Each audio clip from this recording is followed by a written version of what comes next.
My name is Sharon. I'm 30 years old. For most of my life, I've been the invisible one, the background character in my own family story. I grew up believing that love was something you earned, not something freely given. My parents never said it out loud, but their actions screamed it every single day. Jenna mattered more. When I was little, I didn't notice it. Mom used to cheer so loudly at my school plays that I'd get embarrassed. Dad would tape my drawings to the fridge like they were museum pieces. For a while, it felt like I was their world. Then Jenna was born. It was as if a switch flipped in our house. Overnight, my parents' attention shifted, and suddenly everything revolved around her. I went from being the sun to just another star fading in the background. I told myself it was normal, every younger sibling gets the spotlight for a while, but a while turned into forever. I started working harder. Straight A's, student council, sports volunteering. Every accomplishment was a quiet plea. See me, just once. But no matter what I did, it never mattered. The first time I realized how deep it ran was on my 18th birthday. It was supposed to be my day, my first real party, friends, music, a little sense of celebration that belonged to me. For a few hours, I actually felt happy. Then, just as I was about to blow out the candles, Dad's phone rang. Police station. Jenna, 14 at the time, had been caught vandalizing private property with her friends. The music stopped. My parents grabbed their keys and disappeared into the night. When they came back, it was all about Jenna again, how scared she was, how kids make mistakes, how lucky she was that Dad could pull some strings. My cake sat there melting in the kitchen untouched. I remember slicing myself a piece. Hours later, the house dark and quiet, listening to them, comforting her down the hall. I didn't even taste the cake. All I could think was, I should have known better than to think today was about me. Years later, it happened again, only worse. I'd just landed my first full-time job after college, something I'd worked toward for years. I came home excited, carrying takeout and a bottle of cheap champagne, ready to tell my parents. I barely got through the door before I saw them decorating the living room. Balloon streamers, the whole thing. I froze. Mom smiled and said, "Perfect timing, sweetie. Jenna has some news." Jenna waltzed in, beaming, clutching her high school boyfriend's hand.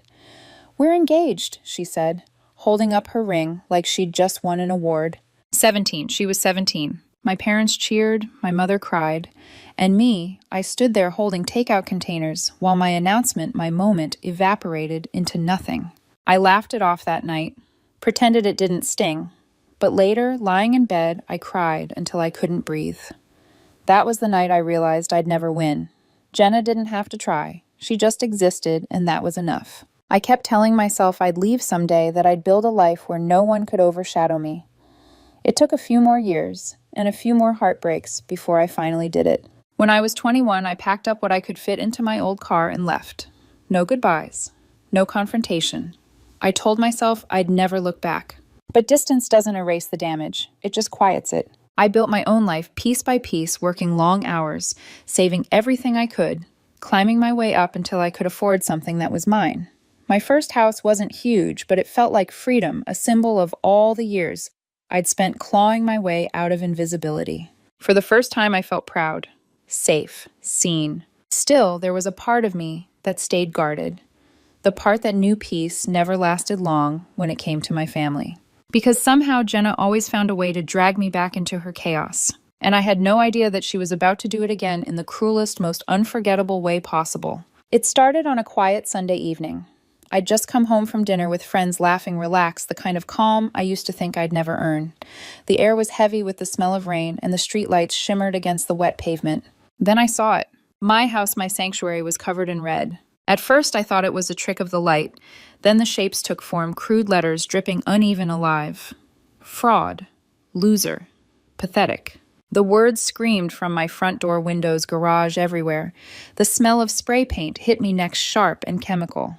The paint was still wet. Whoever had done it had just left. My stomach dropped. I stood frozen on the sidewalk, clutching my keys, my mind struggling to make sense of what I was seeing.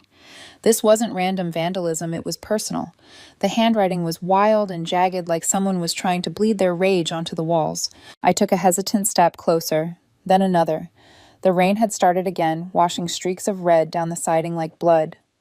My hands were shaking so badly I almost dropped my phone when I tried to unlock it. Neighbors peeked through their curtains, pretending not to watch. I could feel the judgment in the air. What had Sharon done? Why would someone hate her this much? I forced myself inside. My home smelled faintly of lavender and coffee, normal safe, but my heartbeat refused to slow. I turned on every light and locked every door, then went straight to my office where the security monitor sat on the desk. When I clicked rewind, I prayed it was just some random kids, a prank, anything but what I was about to see. The screen flickered. Midnight. A figure in a hoodie walked up my driveway carrying a bag. The streetlight caught her face for half a second. My lungs locked. Jenna. Her movements were unmistakable, the impatient way she glanced over her shoulder, the slight tilt of her head, the nervous tapping of her foot as she worked. I'd seen that posture 1,000 times. My little sister vandalizing my home like I was her enemy. I leaned back in my chair, trembling. I wanted to scream to break something, but instead I just sat there watching the footage over and over until my eyes burned. Part of me wanted to deny it. Maybe it wasn't her. Maybe I was mistaken. But then I saw it the way she wrote the letters. The same messy handwriting she used when we were kids, the one she'd scrawl across sticky notes she'd leave under my door after we fought. Notes that said things like, "Nobody likes you," or "You're a waste of space." She hadn't changed, not one bit. I didn't cry, not yet. The tears would come later when anger gave way to something deeper. Right then, I was cold, focused. I started documenting everything. I took photos of the house from every angle, close-ups of the slurs, even a video of myself describing the damage. Then I saved copies of the footage to multiple drives. When I looked at the mess again, I realized it wasn't just vandalism, it was a message. A declaration that no matter how far I ran, Jenna still had the power to hurt me. But this time she was wrong. For the first time in my life, I wasn't going to let her get away with it. I knew calling the police wouldn't help. Dad might be retired, but he still had friends in the department. If I filed a report, he'd make a few calls, smooth it over, and Jenna would walk away untouched. Just like always. No, this time I'd handle it my way. I spent the next few hours cleaning what I could not because I wanted to hide it, but because I refused to let her chaos stain my space longer than necessary. Then, as dawn started to break, I sat at my computer and opened my social media. The cursor blinked on an empty post. I hesitated for one breath, then began typing. This is what happens when someone can't handle your success. My house was vandalized tonight. Proof included. I didn't name Jenna. I didn't have to. Anyone who knew us would recognize her in the photos and the footage. I hit post. Within an hour, the notifications started flooding in. Likes, comments, shares. The story took on a life of its own. People were outraged, furious on my behalf. But beneath the storm of attention, a quiet, dark satisfaction bloomed inside me. For once, it wasn't me cleaning up Jenna's mess. It was her turn to face the consequences. As the sun rose, I stood by my window, looking out at the faint pink sky above the ruined paint. The house looked wounded, but somehow I didn't. For the first time, I felt powerful. But I also knew this was just the beginning. Because in my family, no secret ever stays buried for long. By the next morning, my phone was vibrating nonstop. Notifications poured in like a flood I couldn't stop. Hundreds of strangers were commenting, sharing, and tagging me in posts. Some offered sympathy, others outrage. A few even recognized Jenna immediately. "Isn't that your sister?" one comment read. Another said, "Wow, family drama just went public." By noon, my post had gone viral. Friends from college coworkers, even distant relatives were messaging me saying things like, "Good for you, finally standing up for yourself," or "I always knew she was bad news." For a moment, I felt something I'd never felt before: validation. Years of being dismissed, minimized, and ignored suddenly reversed. People saw what I'd seen all along. Then the phone calls started. First was Jenna. I didn't answer. She texted instead. "Sharon, please call me. You don't understand. It was a mistake. I was upset. You're overreacting. You didn't have to humiliate me." Humiliate her. I stared at the screen in disbelief. She had spray painted my house, and somehow she was the victim. I ignored every message. 2 hours later, my father called. "Take that post down," he barked the second I answered. "No, hello. No question about how I was doing. Do you realize what you've done to your sister's reputation?" I laughed bitterly. "You mean the reputation she ruined herself? She vandalized my home, Dad. She made a mistake. You don't air family business online. You could have handled this privately. Like you handled her vandalizing public property when she was 14, I snapped. You covered for her then, too. There was a pause, a heavy one. Then his voice came back colder. We need to stick together as a family. That word family landed like poison. Family, I said quietly. Where was that family when I was cutting my own birthday cake alone because you were bailing her out of jail? He hung up without replying. Mom called next. Her voice was soft, trembling. Sweetheart, please. You're better than this. Better than what defending myself. She started crying. We know we weren't perfect parents, but this isn't the way. People are calling us your father's old colleagues, our friends from church. We can't go anywhere. So now it's about embarrassment, I said flatly. Not the years of ignoring me, not the way you enabled her, just your reputation. Sharon, please, she whispered. I never wanted this. Neither did I, Mom, I said, and hung up. That night I scrolled through the comment sections. People were debating my decision, half defending me, half condemning me. Some said, good for her, stand up for yourself. Others, she shouldn't have gone public. Family is sacred. But I'd lived inside that sacred family long enough to know what it really meant, silence. Protecting the golden child. Pretending everything was fine while rot spread underneath. For once, I wasn't going to pretend.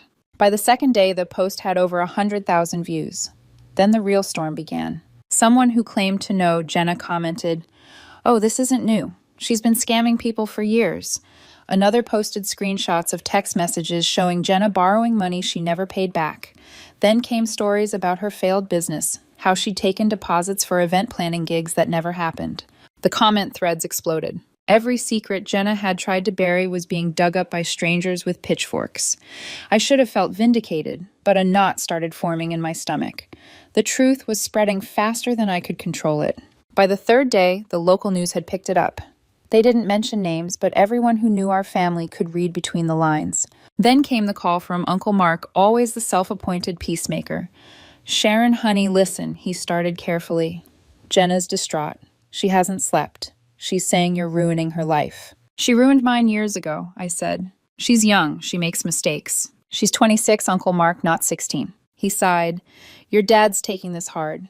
People at the department are talking. You're hurting him too, you know. That last line stung, even though I'd expected it. Maybe it's time he faces what he's protected all these years, I replied quietly. Sharon, this isn't justice anymore. It's revenge, he said. I closed my eyes. Maybe I admitted. But at least this time the truth isn't being buried. That night I couldn't sleep. The house was quiet, but my mind wasn't. I kept replaying Dad's words, stick together as a family. What did that even mean when you were the only one ever sacrificed for peace? I looked at my reflection in the window, faintly lit by the streetlight outside. My eyes were tired but steady. No, this wasn't revenge. It was survival. The truth had finally seen daylight, and it wasn't going back underground.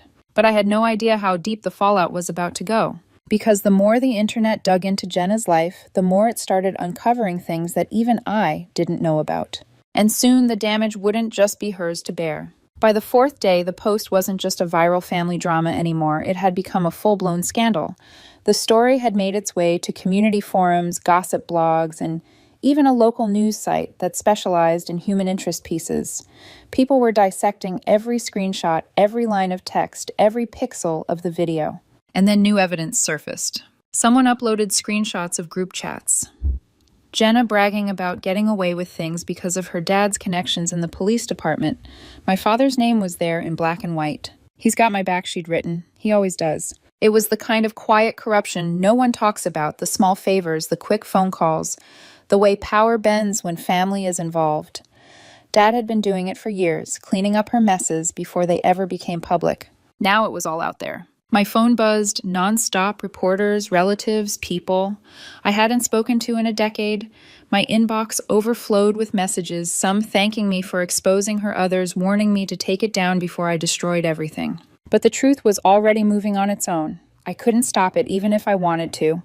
I sat at my kitchen table that night, the lights dim, the silence thick enough to choke on. The glow from my laptop screen lit up Jenna's smirking face in an old photo someone had posted beside the screenshots. The caption read, "Entitled and untouchable until now." A part of me wanted to close the laptop and disappear. But another part whispered, "No. This is what they made." Then came the call I'd been expecting. "Do you realize what you've done?" Dad's voice was hoarse, angrier than I'd ever heard it. "Expose the truth," I said quietly. "You've ruined us." "I didn't ruin anything, Dad. I just stopped hiding it." There was a pause, the sound of him breathing hard. "You think you're righteous. You think you're some kind of hero. You humiliated your own family. You humiliated me." I took a deep breath. You did that yourself when you decided to cover for her crimes. Maybe you should have thought about this before protecting her again and again. He didn't answer. Then the line went dead. The next day I woke to headlines. Local officer under investigation for misconduct. Online scandal exposes years of family cover-ups. Dad had been suspended pending review. I just sat there staring at the article, my coffee untouched. The hollow feeling in my chest wasn't satisfaction, it was something heavier. I had wanted accountability, not destruction. But destruction is what I got. By that evening, Mom called. Her voice was quiet, almost broken. "He's been forced into early retirement," she whispered. "Do you know what that means for us?" I swallowed hard. Maybe it means you can finally stop pretending everything was fine. "Sharon," she said, voice cracking, "we made mistakes, but we were trying to protect her. She's our daughter, too." "So am I," said softly, "but you never protected me." There was nothing but silence after that. Then the faint sound of her crying before she hung up. Hours later, I got a message from a number I didn't recognize. It was short. "You'll regret this." No name, but I didn't need one. Jenna. I deleted it without replying. The following morning, news broke that Jenna had been arrested. The police couldn't ignore the video footage anymore, not after it had gone public. But the vandalism charge was only the beginning. The investigation dug deeper: fraud, stolen deposits from her failed business, and even accusations of drug involvement. Every lie she'd built her life on was collapsing one headline at a time. I should have felt vindicated. I should have felt free. But as I sat on the couch watching the report on TV, I felt hollow. This wasn't how justice was supposed to feel. The doorbell rang that evening. It was my Uncle Mark. His face looked years older. He didn't wait for an invitation, he just stepped inside and stared at me. "She's in jail," he said, "and your parents can barely leave the house. Your dad's career is gone. Your mom's seeing a therapist now. She's falling apart." I crossed my arms defensive even though I didn't want to be. I didn't tell her to pick up a spray can. "I know," he said quietly, "but this went too far." I felt the words hit me sharp and cold. Maybe he was right. Maybe I had gone too far. But then again, wasn't silence what kept us here in the first place? I looked out the window. The night was still, the street empty. My house, freshly painted, looked almost peaceful again. But inside me, nothing was calm. I'd set something in motion I couldn't take back. The truth had burned through every lie, but it left ashes in its place. And for the first time, I started to wonder, when you finally get justice, what's left? The silence that followed Jenna's arrest was almost eerie. No more midnight phone calls, no angry messages, no reporters camping outside my house. For the first time in years, my phone was still. But peace didn't feel like peace. It felt like standing in the wreckage after a storm, wondering if you'd survived or just stopped fighting. Jenna's mugshot was everywhere. She looked defiant, chin raised, eyes hollow. The same arrogance she'd worn since childhood was still there, but dulled, like she was realizing that her charm couldn't talk her way out of this one. My post had done its job. Too well, maybe. Within weeks, the official charges were announced: vandalism, fraud, and multiple counts of theft related to her failed business. The investigation into Dad's cover-ups continued, and while he wasn't charged, the department made it clear, so his career was finished. Mom tried to reach out again. This time she didn't call. She wrote a letter. It arrived in a soft blue envelope, her handwriting shaky. "Sharon," it began. "I've been trying to find the words, but I don't know how. Your father and I made mistakes. We thought we were protecting your sister, but I see now that we were losing you in the process. I can't change the past, but I want you to know we never stopped loving you. I'm sorry you felt unseen." Her words blurred as I read them. There were lines about Jenna's arrest, about shame and guilt, but something was missing: ownership. It wasn't about how she and Dad had enabled Jenna for years. It was about how they felt now. Their pain, their regret. Not mine. Not the childhood I'd spent begging to be acknowledged. I folded the letter neatly and put it back in the envelope. I couldn't throw it away, but I couldn't answer it either. Not yet. Days blurred together after that. I worked, ate, slept, pretended life was normal. But guilt started creeping in at the edges, the kind that doesn't belong entirely to you, but sticks anyway. Uncle Mark stopped by again one evening. He looked tired, his shoulders sagging under invisible weight.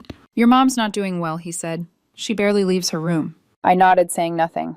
"And your dad, he blames himself, but he also blames you." I let out a small laugh, hollow and sharp. "Of course he does." Mark sighed. "Sharon, listen. I'm not defending them. But maybe taking the post down now wouldn't be such a bad idea. Everyone knows the truth. It's not doing you any more good." Good, I repeated quietly. You think I did this for good? He looked at me confused. I did it because I was tired, I said. Tired of being the quiet one. The invisible one. I didn't want revenge, Mark. I wanted to be heard. Just once. He didn't respond. There was nothing to say. When he left, I sat on the couch, staring at the blank wall across from me. I could almost see the red paint again, the slurs Jenna had written, the dripping anger that started all of this. Had I become her in some way, using destruction to make a point? The thought haunted me for days. But then something unexpected happened. A message arrived on my business email from one of Jenna's old friends, someone I hadn't spoken to in years. Thank you for exposing her, it read. She borrowed money from me too. I never got it back. But it's not just that. She lied about you, Sharon. She told people you were jealous, controlling, that you hated her for being loved. I used to believe her. I'm sorry. I read it 3 times before I could breathe. All those years people had believed her. They'd seen her as the poor, misunderstood younger sister and me as the bitter, ungrateful one. Now the truth was finally visible. And still I felt empty. The court date came sooner than I expected. Jenna pleaded, not guilty, of course. Her lawyer tried to argue that she'd been under emotional distress, that my post had provoked her, that she wasn't thinking clearly.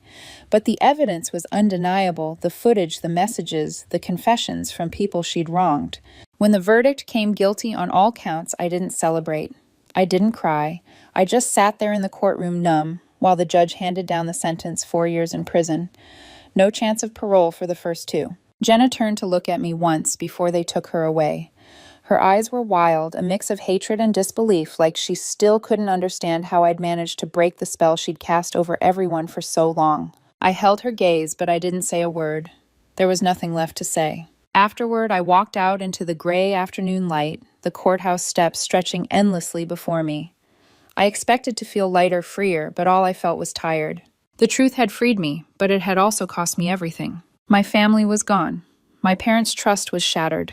My childhood home, my memories tainted by years of comparison and silence. And yet, as I stood there watching people pass by, I realized something. Maybe freedom doesn't always come wrapped in peace.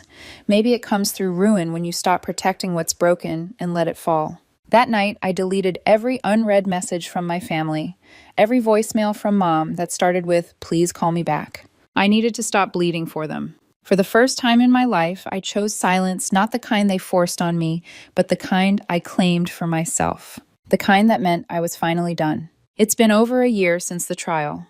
The world has moved on, and so have I, or at least I'm learning how. Jenna is serving her sentence at a state facility 2 hours away. I haven't visited once. The prison sends quarterly updates about her behavior and eligibility for early programs, but I don't open them anymore. Some bridges shouldn't be rebuilt. Dad retired quietly without ceremony or farewell. The department stripped his commendations, though they let him keep his pension. I heard he spends most of his days fixing things around the house. Leaky faucets, broken picture frames, the small details of a life that's fallen apart. Mom's seeing a therapist now, which is something I never thought I'd say. According to Aunt Linda, she's been trying to heal. I don't know what that means for her, but I hope she finds whatever she's looking for. As for me, I've been learning to live without the noise. I deleted the social media app where it all started, but I never took the post down. It's still there, frozen in time. The video, the photos, the story that burned through my life and left me standing in the ashes. People sometimes ask me why I keep it up. The truth is simple. It's not about revenge anymore. It's about memory. A reminder of what silence cost me and what it took to finally break it. The months after the verdict were quiet in the wrong ways. I thought I'd feel free. But instead, I felt weightless in a way that scared me, like I'd let go of everything that once anchored me, even the pain. I kept busy work travel, new projects, but every night when I came home, the quiet pressed down like fog. Then one evening, as I sat on the back porch with a glass of wine, it hit me. The house that had once felt haunted now felt like mine. Not just a symbol of escape, but of ownership. I had built a life that belonged to me, messy, scarred, imperfect, but real. I started saying yes to things again. A weekend trip with colleagues, a pottery class that made me feel like a kid again, a quiet dinner with someone new, a man named Owen, kind and careful with his words. When he asked if I had siblings, I told him the truth. I didn't edit it to sound easier. I didn't apologize for it. He didn't flinch. He just nodded and said, "You must be stronger than most people realize." For once I believed it. Sometimes I still dream of the red paint, the sharp smell of chemicals, the sound of rain against the walls that night. But in the dream, I'm not frozen anymore. I'm standing in the rain, watching the paint wash away until only the bare walls remain. Clean, quiet, mine. Mom wrote me again recently. Her second letter was shorter. No excuses this time, just 5 sentences. I understand if you can't forgive us. I just hope you find peace. You deserve better than what we gave you. I'm sorry we didn't see you sooner. Love, Mom. I read it once then, folded it carefully, and slipped it into the same drawer as the first one. I didn't need to respond. Forgiveness doesn't always need words, it just needs distance. Sometimes I drive past their old neighborhood on my way to work. The house looks smaller than I remember. The garden's overgrown, the mailbox rusted. It doesn't hurt the way it used to. It just reminds me that time keeps moving even when people don't. I've stopped trying to understand why my parents chose Jenna over me. Maybe love makes people blind. Maybe guilt does. Or maybe it's easier to save the child who keeps falling than the one who learns to walk away. Either way, I'm done carrying it. I look around my home now. Sunlight spilling across the hardwood floors. The faint smell of coffee and paint lingering in the air. And I realize something simple, something I never thought I'd say. I'm free. Not because they're gone, not because I won, but because I finally stopped needing them to see me. The scars from my family's dysfunction are still there, faint reminders of what it cost to stand up for myself. But they don't ache anymore. They've become part of me, proof that even broken roots can still grow something strong. The post remains online untouched, not as a warning to others, but as a quiet monument to the moment I chose myself over chaos. When people ask how I found the strength to do it, I tell them the truth. I didn't burn my family down. I just stopped putting out their fires. And that's when the real healing began.